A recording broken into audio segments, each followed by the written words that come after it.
राम न जाण्या रे मूड नर, राम न जाण्या रे, राम न जाण्या रे मूड नर, राम न जाण्या रे।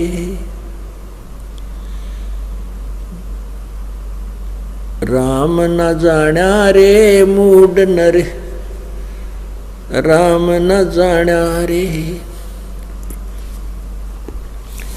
जल की बूंद महल रचायो सकल जिहाना रे, जठर अग्नि से राखिया तेरा पिंड रो प्राणा रे। जातो को भोजन दिया अमृत रस खाना रे, गर्भवास से काट कर नर बाहर आना रे। लीला अगम अगाध है सुरती विदना नारे, मात पिता सुत बांधवा क्या देख बुलाना रे। इनमें तेरा कोई नहीं क्यों बया दीवाना रे। जो तन चंदन लेपते वो धरे मसाना रे, सुए सिंबल से या तुरु देख लुभाना रे। चोंच मार व्याकुल भया बहुते पछताना रे, मान सरोवर कमल दलगर दूर पयाना रे।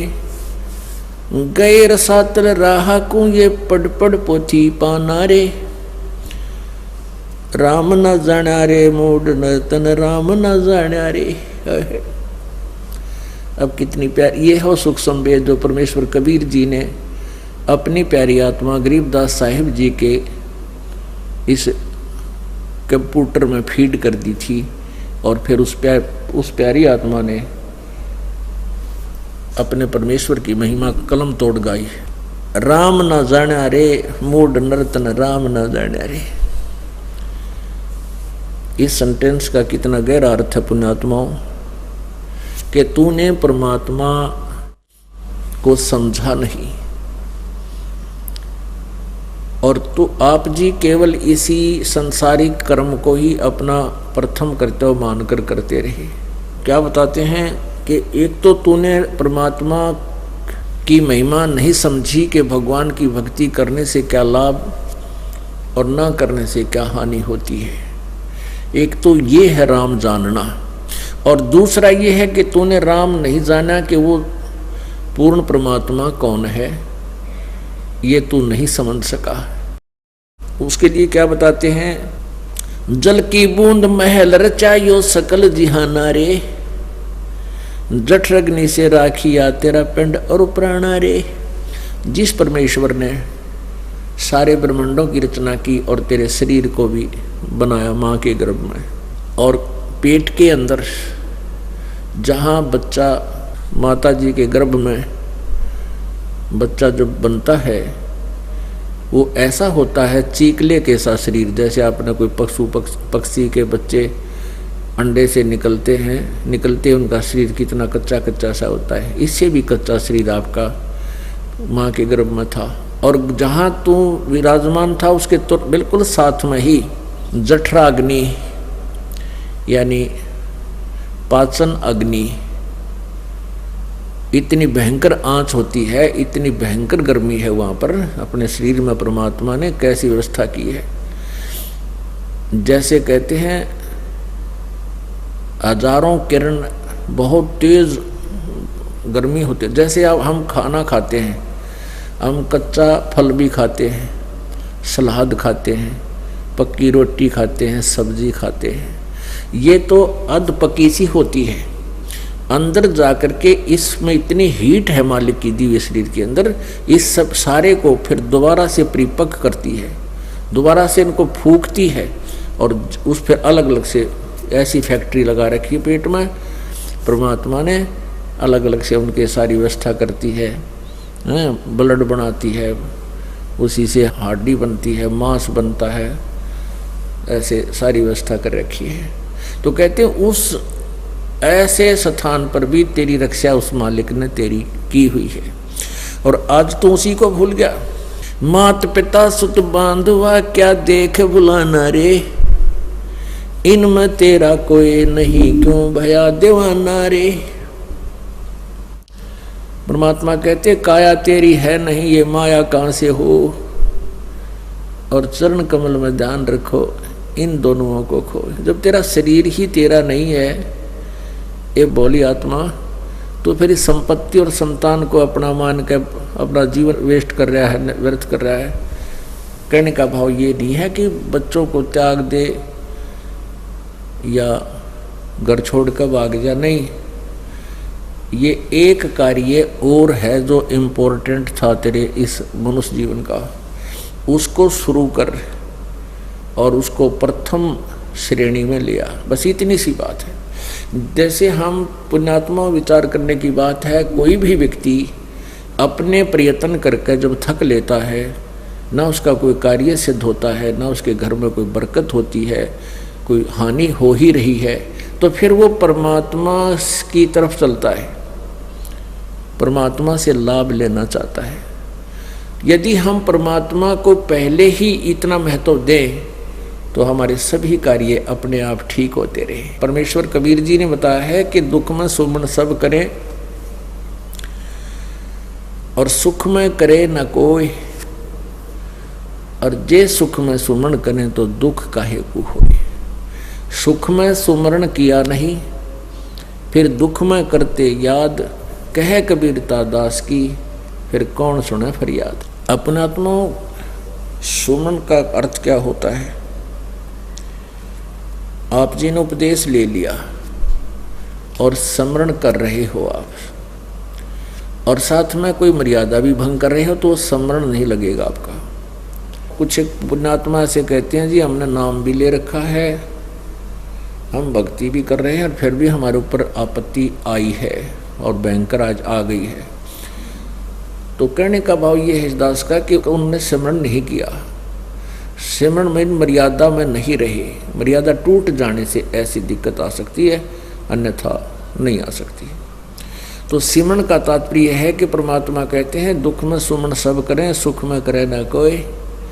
आप दुखी हो, आपको राहत मिली, सुखी हुए, कुछ दिनों के बाद आप इतने भूल जाते हो सत्संग के अभाव से, और फिर गलतियां प्रारंभ कर देते हो। लोक लाज में आके, लोक लाज में आके गुरुजी के द्वारा दिए गए आदेश की अवहेलना कर देते हो, उल्लंघन कर देते हो, मर्यादा तोड़ देते हो, तो काल का दाव लग जाता है।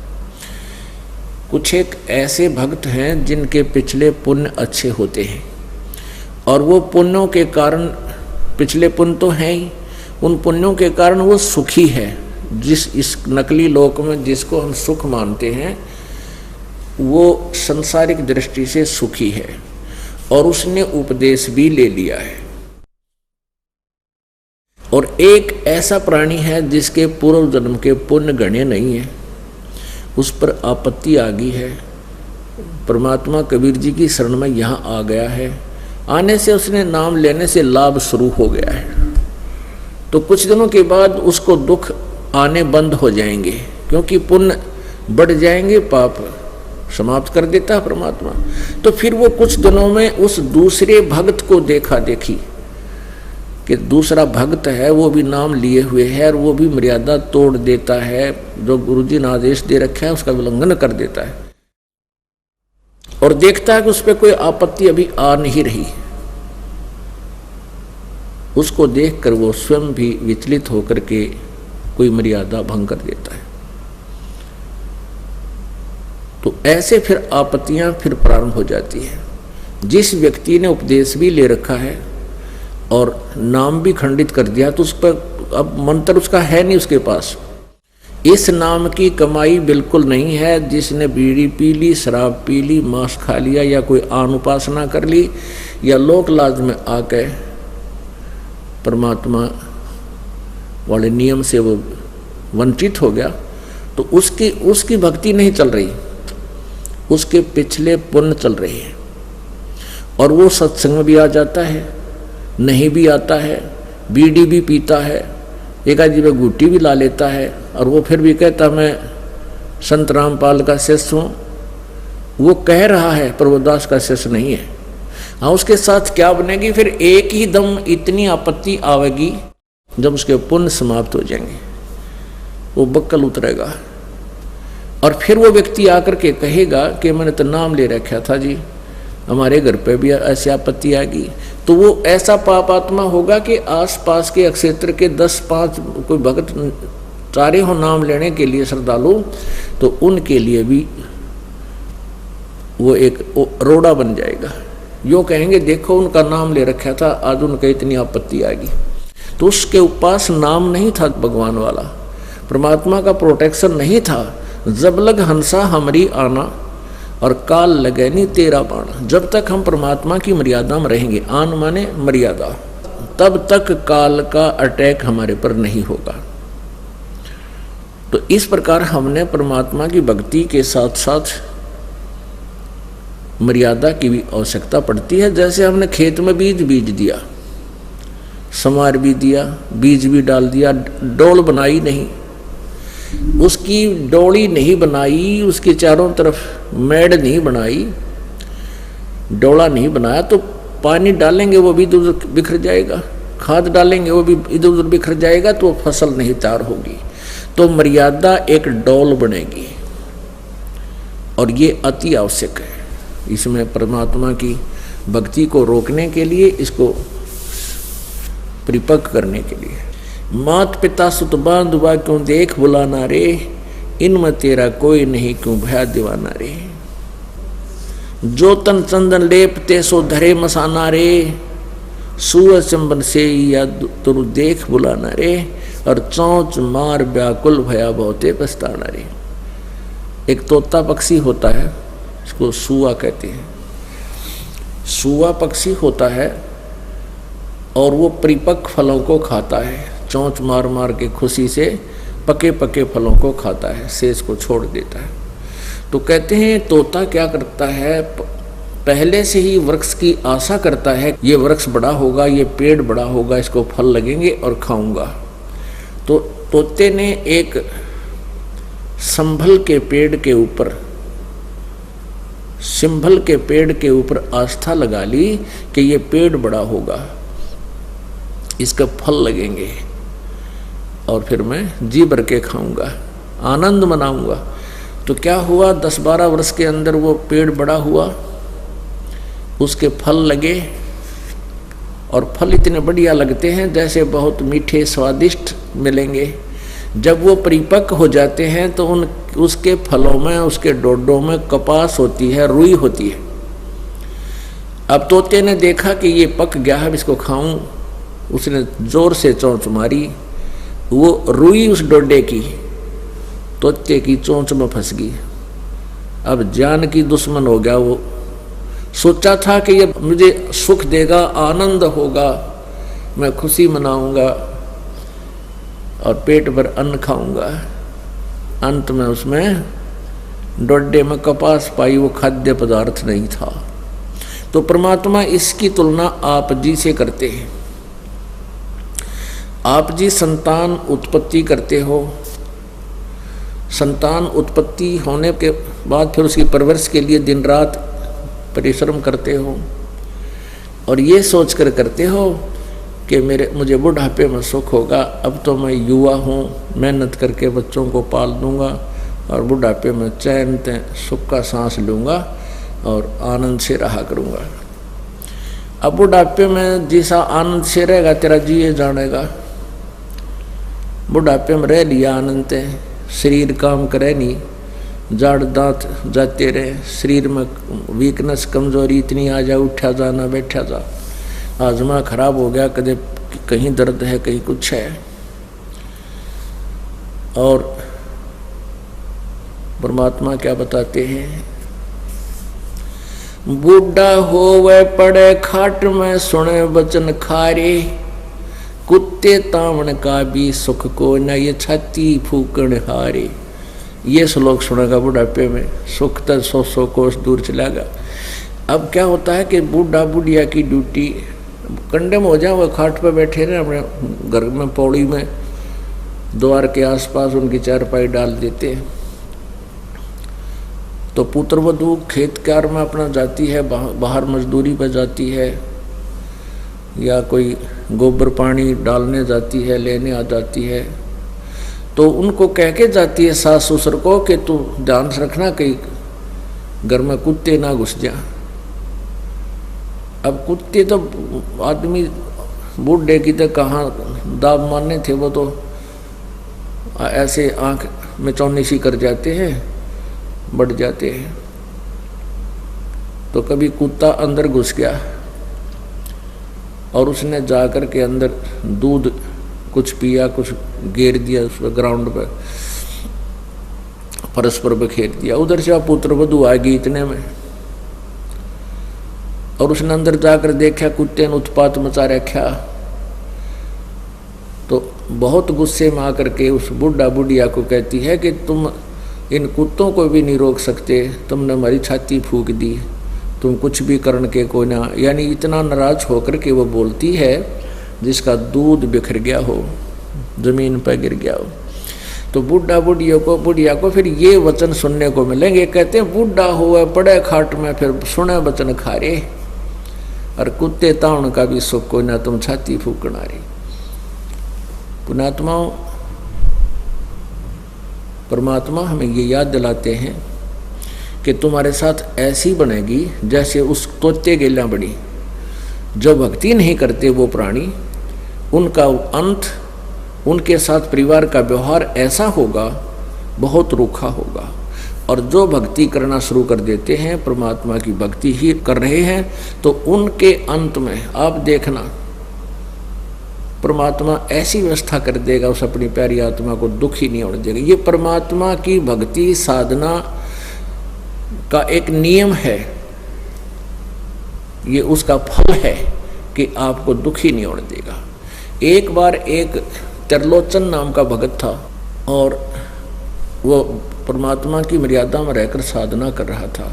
परमेश्वर कबीर जी रह कर आते रहते हैं, कभी केवल एक संत रूप में रह कर के चले जाते हैं, और कुछ एक भक्तों को परमात्मा का लाभ दे जाते हैं, जिसका उदाहरण दूर तक फैला रहता है कि उनको एक संत था, उसने ऐसे कृपा करी, भगवान की कृपा से उनको ऐसे लाभ हुआ।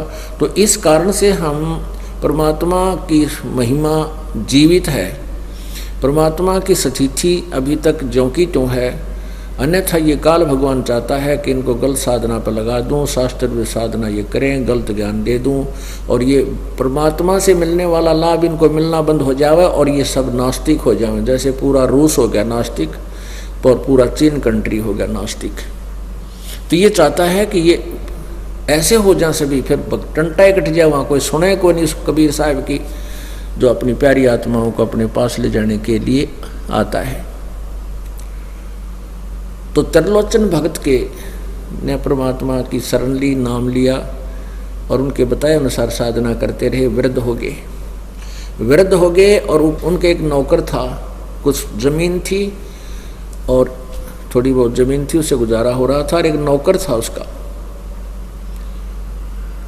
नौकर बहुत सेवा करता था। नौकर के कोई ऐसी घटना घट गई कि उसको जाना पड़ गया, और उसको त्रिलोचन ने भी मना नहीं किया कि जा बेटा। अब वो नौकर चला गया, तो पीछे से क्या हुआ कि उसके जाने के कुछ देर बाद ही त्रिलोचन भगत का दस्त लग गए, डायसेंट्री होगी, और इतना वीक हो गया, उठा जाना बैठा जाना, पानी भी नहीं पी सके। तो बड़ा दुखी हुआ, परमात्मा को याद किया, प्रभु या कौन बनी, वो बच्चा भी चला गया। तो प्रभु ने क्या किया, उसके नौकर का रूप धारण किया और वहां आ खड़ा हुआ। तो उसने पूछा कि बेटा गया नहीं तू? अक नहीं महाराज जी, आपकी इस स्थिति को देखकर आप कुछ ढीले से चल रहे थे, मेरे मन में आ गया कि महाराज जी बहुत ढीले हैं, और स्वस्थ हो जाओगे तब जाऊंगा। 1 महीने के बाद वो नौकर आया। नौकर आने से 2 मिनट पहले, आध घंटा पहले, 20 मिनट पहले परमात्मा वहाँ से अंतर्जान होगी। वो नौकर आया और अपने घर से कम भी 200-300 किलोमीटर का रहने वाला था, पैदल आते जाते थे। वहाँ से वो कोई सामान लाया था, उसने कहा प्रणाम गुरुजी, प्रणाम महाराज जी, प्रणाम बेटा, आ गया। वो यूँ तक कह जी ये लो, ये हमारे खेत में ऐसा होता था, ये फसल लाया हूँ, और वहाँ के भक्त आपको, हमारे गांव के सभी भक्त आपको ऐसे ऐसे प्रणाम बोल रहे थे। और त्रिलोचन उसके मुंह की तरफ देख रहा है, ये बोल क्या रहा है भाई, क्या बता रहा है बेटा, कौन है, किसके बारे में बोल रहा है तू, क्या कह रहा है, कहाँ से आया, क्या बात होगी। अजी मैं वहाँ से आया हूँ, अपने गांव से आज, और ये सामान लाया हूँ आपके लिए, वहाँ के भक्तों ने ऐसे ऐसे दिया है, प्रणाम किया है, और ये मैं अपने घर से लाया हूँ ये आपके लिए। और गुरुजी ऐसे ऐसे रास्ते में बड़ी दिक्कत आई, एक जगह तो ऐसे था। वो कह रहा है भले आदमी तू बोल क्या रहा है, तू सच्ची बता, क्या कह रहा है तू यही नहीं था मेरे पास।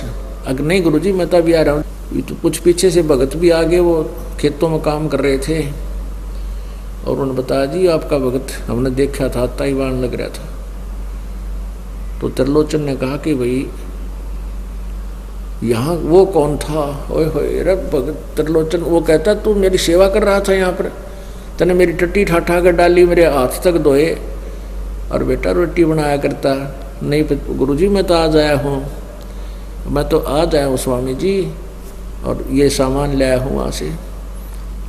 तब रोया वो टक्कर मार के त्रिलोचन, हे परमात्मा इस पापी पर इतनी कृपा आपकी कि आपने आकर के इस दास के अतिसार भी उठा कर डाले, टट्टी भी उठा कर डाली, कपड़े धोए, रोटी पोई, खाना खिलाया। तो परमात्मा कहते हैं यदि आप जी सच्चे दिल से, देखो भक्ति तो सभी करते हैं, बच्चे स्कूलों में सभी पढ़ा करते हैं और सभी विद्यार्थी होते हैं। कुछ एक बच्चे इंटेलिजेंट होते हैं, अच्छी मेरिट से पास होते हैं तो अच्छे ऑफिसर बनते हैं, तो उनको ही विशेष लाभ मिलता है। तो ऐसे ही कुछ फेल भी हो जाते हैं। तो पुण्यात्माओं आप ही में से आप सच्चे दिल से सच्ची साधना, जैसे दास बताता है, मर्यादा में रहते हुए करो, और फिर देखना परमात्मा की लीला है।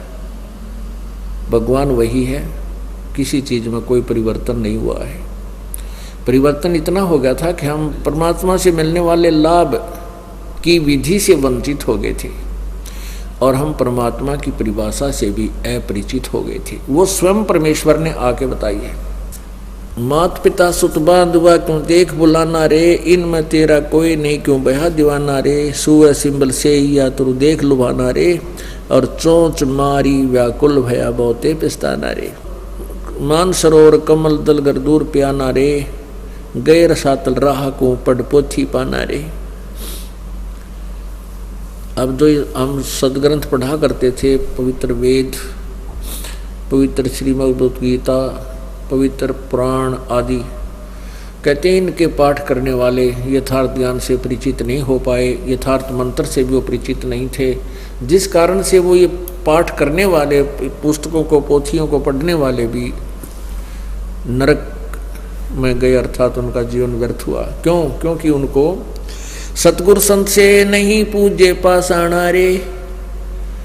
सतगुरु संत यानी परम संत उन्होंने मिले नहीं, उनको परम संत की उन्होंने सेवा नहीं की। सतगुरु संत से नहीं पूजे पाषाणा रे, और मरकब है कुम्हार के फिर शुक्र सवाना रे, पंथ पुरातन बूझ है कोई संत सुदाना रे, और स्वासा पारस नाम है ना भी स्थाना रे। ओह, सतगुरु संत से नहीं, और पूज्य पाषाणा माने मूर्तियाँ, पत्थर की मूर्तियों की पूजाएं की, यानी शास्त्र साधनाएं की, और मरकब है कुम्हार का फिर शुक्र सुहाना रे, गधे कुत्ते की सूर की योनियां प्राप्त की आप जी ने। पंथ पुरातन बूझ है कोई संत सुदाना रे, कोई बहुत ही बुद्धिमान व्यक्ति उस मूल ज्ञान को सुनता है, उसके बारे में जानकारी प्राप्त करता है। पंथ पुरातन बूझ है, पुरातन माने वो आदि पंथ के बारे में कोई एकादा ही पूछता है, और स्वासा पारस नाम है ना भी स्थाना रे, हृदय में हरिपाई ये त्रिकुटी प्रवाना रे, गगन मंडल में गुम्मट है जहाँ दौजा निशाना रे, हाजिर नाजिर है धनी साहेब दिलदाना रे, पलकों चौरा कीजिए ता पर कुर्बाना रे। मन पौन स्वर से आगम है कह नृत्य बयाना रे, जैसे अलल आकाश को धर है धुन जाना रे। आसन बंद अडोल मन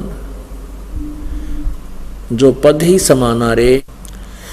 गरीब दासियों पाइये पीव पुरुष पुराना रे।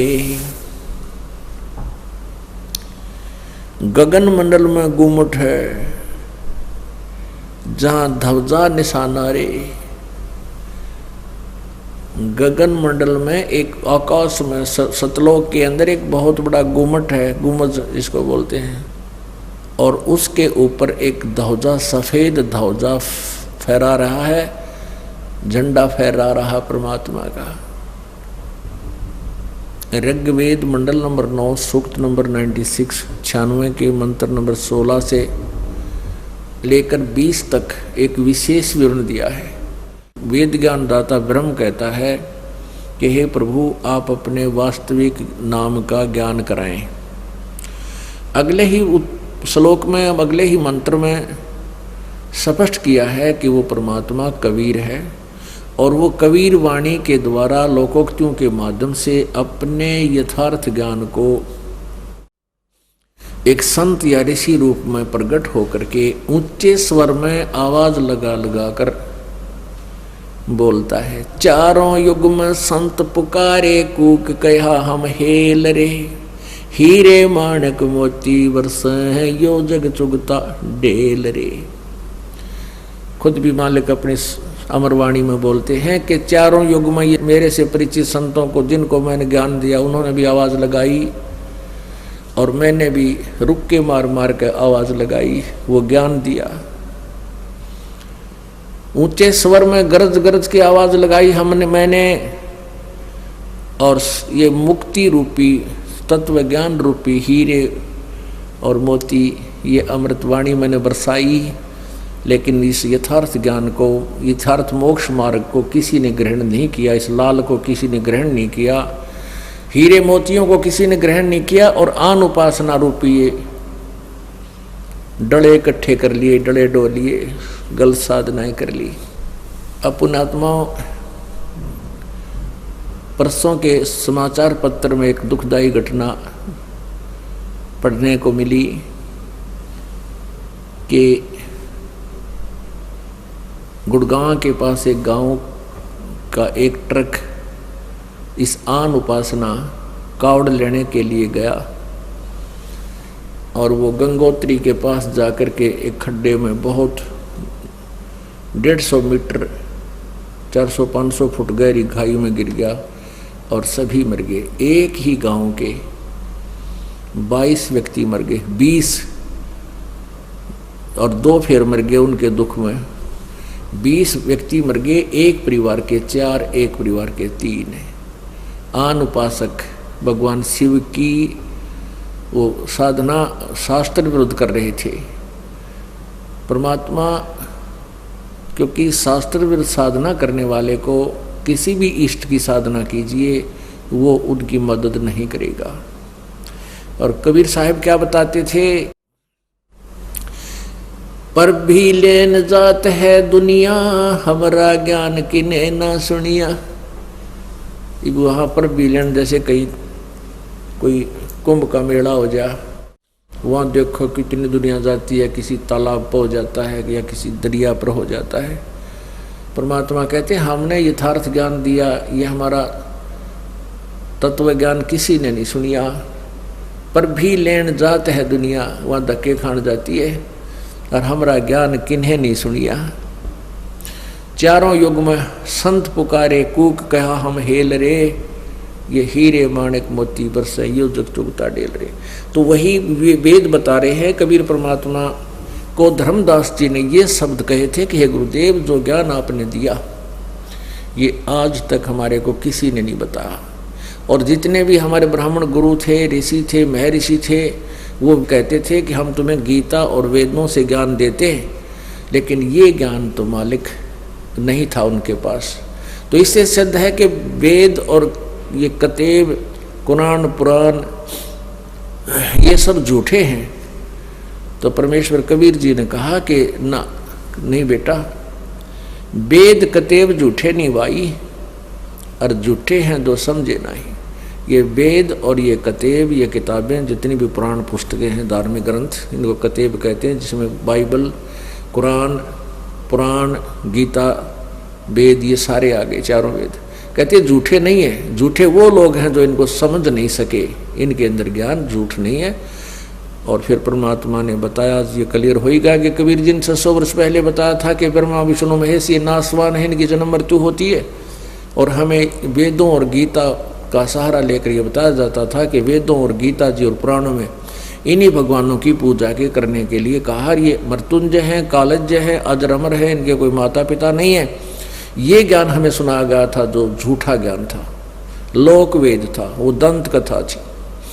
तो परमात्मा कहते वेद मेरा भेद है और मैं ना वेदन के माही, और जौन वेद से मैं मिलूं ये वेद जानते नहीं। वेद जो हैं ये मेरी ही जानकारी दे रहे हैं, चारों वेद, ऋग्वेद, यजुर्वेद और सामवेद और अथर्ववेद। कहते ये चारों वेद मेरे ही बारे में जानकारी दे रहे हैं, लेकिन मुझे पाने की विधि इन चारों वेदों में नहीं है। वो जिस वेद में वो है, वो इस वेद, ये वेद नहीं जानते। लास्ट में वेद बोलने वाला भी कह देता है नेति नेति नेति, कि जितना ज्ञान हमने दिया इन वेदों में न इति, इसका इतना ही अंत नहीं है, ये इतना ही नहीं है, ये अंत नहीं, इति माने समाप्त नहीं है, न इति। तो नेति नेति कह के कहते वो ज्ञान हम लाए हैं, कबीर जी कहते हैं, जो वेद नेति कह हारा, चारों वेद भी तुम्हारे नेति कह करके हार गए कि हम नहीं जानते। इससे आगे ऋग्वेद मंडल नंबर 9 सूक्त नंबर 96 के मंत्र 16 से 20 के बीच की जो आपको समरी सुनाता हूँ मौखिक, तो उसमें ये लिखा है कि वो परमात्मा जज्ञानम जानबूझकर प्रकट होता है, एक शिशु जज्ञानम शिशु रूप धारण करता है, और जब वो बड़ा होता है तो अपने ज्ञान को, अपने वास्तविक मंत्र को, अपने नाम को, मेरा क्या नाम है और क्या वास्तविक गुप्त मंत्र है, कौन सा है, उसको वो स्वयं ही आकर के बताता है। और वो अपना ज्ञान अपने मुखारविंद से ऊंचे स्वर में गरज गरज कर कबीर वाणी के द्वारा बोलता है। और वो लोकोक्तियों के माध्यम से, श्लोकों, दोहों के माध्यम से ज्ञान प्रचार करने के कारण एक प्रसिद्ध कवि की उपमा उपाधि भी प्राप्त करता है, पदवी भी प्राप्त करता है। लेकिन वो होता है भगवान ही, और उस ऋषि रूप में, एक संत रूप में, एक गुरु रूप में प्रकट परमात्मा के द्वारा रची हुई उसकी हजारों वाणी, असंख्यों वाणियाँ उसके अनुयायियों के लिए जब वह गुरु रूप में आता है, वो बहुत से जनसमूह उनके पीछे होता है। जैसे कबीर परमेश्वर जी 600 वर्ष पहले बनारस में आए थे, काशी में, तो उनके 64 लाख शिष्य हुए थे, और ये वाणी मालिक ने लिखवा दी थी। सब ने, कुछ एक व्यक्तियों ने लिख कर अपने पास रख ली थी, आवश्यक सी।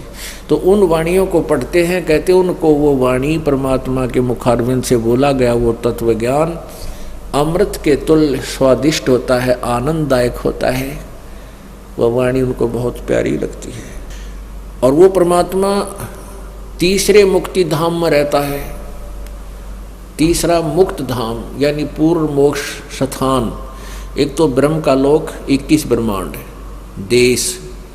देश कहो, लोक कहो, और दूसरा परब्रह्म का लोक, अक्षर ब्रह्म का लोक, सात्संग ब्रह्मांड, ये इतना क्षेत्र देश, और तीसरा जो मुक्ति धाम है वो सतलोक है। ऊपर के ब्रह्मांड, सतलोक, अलखलोक, अगमलोक, अनामी लोक, ये सारा एक क्षेत्र अलग से तीसरा मुक्ति धाम भी कहलाता है।